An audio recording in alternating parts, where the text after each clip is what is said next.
Welcome to mummy life style. இன்றைக்கி பார்த்தீங்கன்னா உடனடி ரசம். ஒரு சுடுதண்ணி இருந்தாலே போதும், உங்களுக்கு ஒரு அருமையான கொள்ளு ரசம். இந்த சளி காய்ச்சல் இருமல் அதுக்கெல்லாம் அருமையான ஒரு இனிய தீர்வு. உங்களுக்கு பாருங்களேன் எவ்வளோ சூப்பராக இருக்கும் தெரியுங்களா. சுடுதண்ணி மட்டும் வச்சா போதும். எப்படி செய்யலான்னு பார்க்கலாமா? அருமையான கொள்ளு ரசம். இந்த பனிக்கு குளிருக்கு ஒரு இதமான ஒரு கொள்ளு ரசம் எப்படி செய்யலாம் பார்க்கலாமா? ஒரு 50 கிராம் பச்சை கொள்ளு எடுத்துக்கிட்டோம்ப்பா.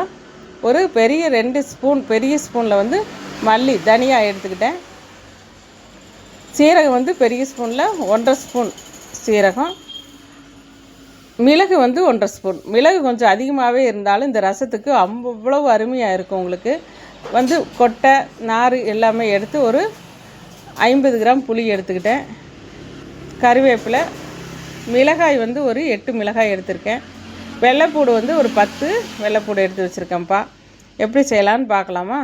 பெருங்காயத்தூள் அதுக்கு தேவையான அளவு நம்ம ரசப்பொடிக்கு எவ்வளோ தேவையோ அதை மட்டும் எடுத்துக்கலாம்.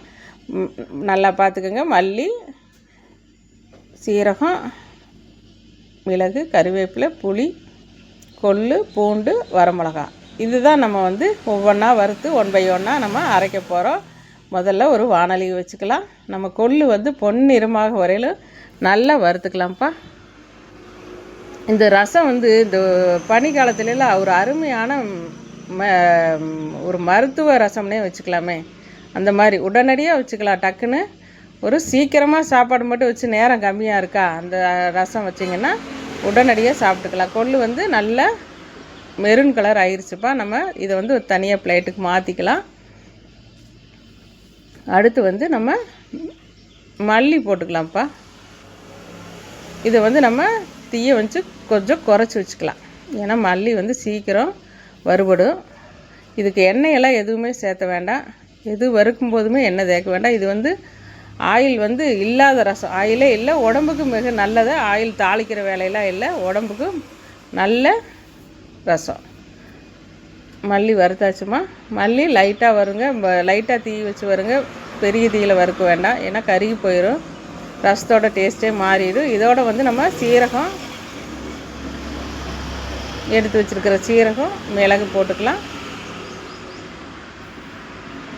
3 சேர்ந்து மறுபடியும் ஒரு 2 நிமிஷம் மிதமான தீயிலே வந்து வறுக்கலாம். மிளகு பொடிக்கிற சத்தம் கேட்கும், அது வரையில் நம்ம லைட்டாக மிதமான தீயிலே வச்சு வறுத்துக்கலாம்ப்பா. இந்த மாதிரி ஒரு தடவை ரசம் வச்சு சாப்பிட்டு பாருங்கள், நல்லா இருக்குன்னு உடனே சொல்லுவீங்க கமெண்ட் பாக்ஸில். அந்த மாதிரி ஒரு ரசம் இது வந்து நான் எதுக்கு வறுத்துக்கிறேன்னா, அம்மாவை கொண்டு போய் கொடுக்குறக்காக. எங்கள் அம்மா வந்து உடம்பு சரியில்லாமல் இருக்காங்க, அவங்களோடக்காக வேண்டி இது. அவங்க ஒரு சுடுதண்ணி வச்சு ஒரு ரசம் வச்சுக்கிட்டாங்க கூட, ஒரு சாதம் வச்சுக்கலாம் அவசரத்துக்கு அப்படிங்கிறக்காக அவங்களுக்காக செஞ்சிட்ருக்கிறேன். அதே சட்டியில் வரமிளகாயும் போட்டு நம்ம வறுத்துக்கலாம்ப்பா. கருவேப்பிலை அதோடவே போட்டுக்கலாம், ஒரு கொத்து கருவேப்பிலை. அவங்க வந்து ஒரு அவசரத்துக்கு பக்கத்தில் சாப்பாடு கொடுக்குறக்கு ஆள் இருந்தாலும் இல்லாத சமயத்தில் ஒரு ரசம் வச்சு சீக்கிரம் சாப்பிட்டுக்குவாங்க. அம்மாவுக்கு கொண்டு போகிறக்காக நான் இந்த பொடியை அரைச்சிட்ருக்கிறேன். அதுக்கடுத்து புளி எடுத்து வச்சுருக்கோம்ல, அதை வந்து இந்த நார் கொட்டை புளியங்கொட்டையெல்லாம் இருந்துச்சுன்னா நீங்கள் எடுத்துருங்க. எடுத்துகிட்டு லேசான தீயிலேயே வறுத்துக்கங்க.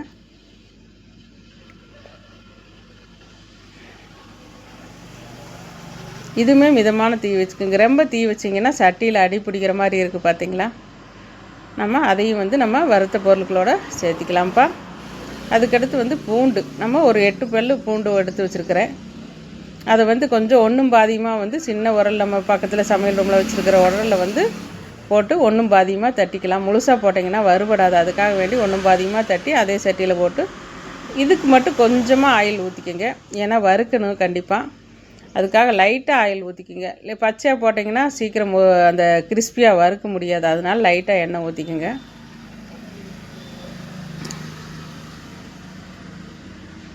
இதுவுமே வந்து உங்களுக்கு சிம்மில் வச்சு வறுத்துக்குங்க, இல்லைன்னா ரொம்ப கறிக்கிறோம். வறுத்தாச்சுப்பா. இது எல்லா பொருட்களையுமே நல்ல ஒரு அரை மணி நேரம் ஆற வச்சுருங்க.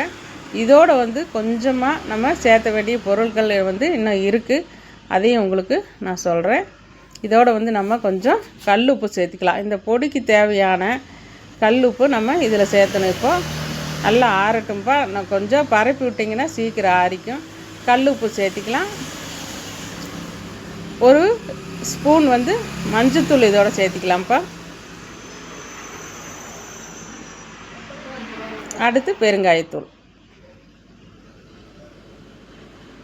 எடுத்து வச்ச பெருங்காயம் இதை ஆட் பண்ணிக்கிட்டு நம்ம ஆறணுன்னே நம்ம மிக்ஸி ஜாரில் போட்டு அரைச்சிக்கலாம். கொஞ்சம் நேரம் ஆறட்டும். ஒரு அரை மணி நேரமாவது நல்லா ஃபேன் காற்றுல ஆற வச்சாலும் சரி, கொஞ்சம் நேரம் பரப்பி விட்டு நல்லா ஆற வச்சுக்கோங்க. மிக்ஸி ஜார் நல்லா ஆறிடுச்சுப்பா. நல்லா சேர்த்தி ஒரு கரகரப்பாக ஒரு தடவை அரைச்சிக்கோங்க. அதுக்கப்புறம் நம்ம நிறுத்திட்டு வந்து அந்த பூண்டையும் போட்டு நம்ம அரைச்சிக்கலாம். பூண்டு நல்லா ஆறிடும் உங்களுக்கு. இதை வந்து ஒரு காற்று போகாத டிஃபன் பாக்ஸில் போட்டு நம்ம ஃப்ரிட்ஜில் ஸ்டோர் பண்ணி வச்சுக்கிட்டிங்கன்னா ஒரு 5-6 தடவை ரசம் வைக்கலாம்ப்பா. பாருங்களேன், கரகரன்னு அரைக்கணும். ரொம்ப வலுவலுன்னு அரைச்சிங்கன்னா டேஸ்ட் மாறிடும். நம்ம ரசப்பொடி ஒன்றும் பாதியமாக அரைச்சாத்தே அதோட டேஸ்ட் நல்லாயிருக்கும். இதை வந்து ஒரு தட்டில் போட்டு ஆற வச்சுக்கிட்டா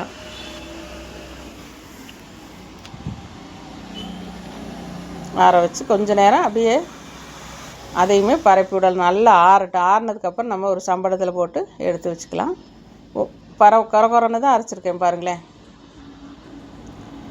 ரொம்ப வலுவலுன்னு அரைச்சா டேஸ்ட்டு ரொம்ப கொரன்னு அரைச்சாத்தான் நல்லாயிருக்கும். டேஸ்ட்டும் நல்லாயிருக்கும். நம்ம வீட்லேயுமே ரசப்பொடி ரசம் அரைக்கும்போது கொரன்னு தான் அரைக்கிறோம். அடுத்து வந்து ரசம் வைக்கிறதுக்கு ரெடி ஆகலாமா? நமக்கு தேவை எவ்வளோ ரசமோ, 4 பேருக்கோ 5 பேருக்கோ. இன்றைக்கி நான் வந்து ஒரு 5 பேருக்கு ரசம் கொடுக்கணும். அதுக்காக வேண்டி ரசம் நமக்கு தேவையான அளவு சுடுதண்ணி வச்சுக்கிட்டேன்.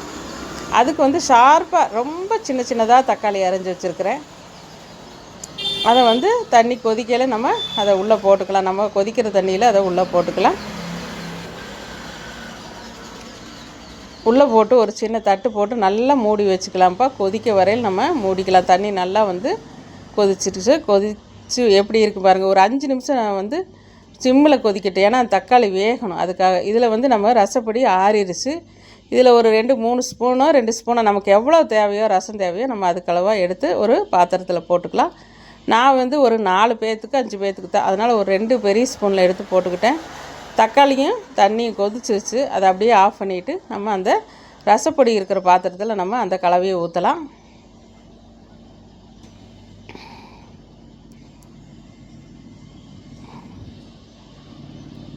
அவ்வளோதான்ப்பா. கொத்தமல்லி தலையை தூவி ஒரு 5 நிமிஷம் நம்ம மூடி வச்சிடலாம். அவ்வளோதான், ரசம் ரெடி, முடிஞ்சது வேலை. எவ்வளோ சீக்கிரமாக முடிஞ்சிடுச்சு பார்த்தீங்களா? அருமையான கொள்ளு ரசம். சாப்பிட்டு பார்த்துட்டு சொல்லுங்கள். சூப்பராக இருக்கும் இந்த ஒரு டிஷ்ஷு. அரைக்க வேண்டாம், கரைக்க வேண்டாம், புளி ஊற வைக்க வேண்டாம். இது ஒரு 4-5 தடவைக்கு இந்த ரசப்பொடி வரும். இந்த மாதிரி அரைச்சி நீங்கள் ஸ்டோர் பண்ணி வச்சுக்கிட்டு ரசம் ஊற்றி சாப்பிடுங்க. ஒரு 2-3 நிமிஷம் மூடி வச்சுக்கலாம். அப்போ தான் அது வந்து நல்லா கலவை சரியாகும். இப்படி தான் இருக்குது ரசம்.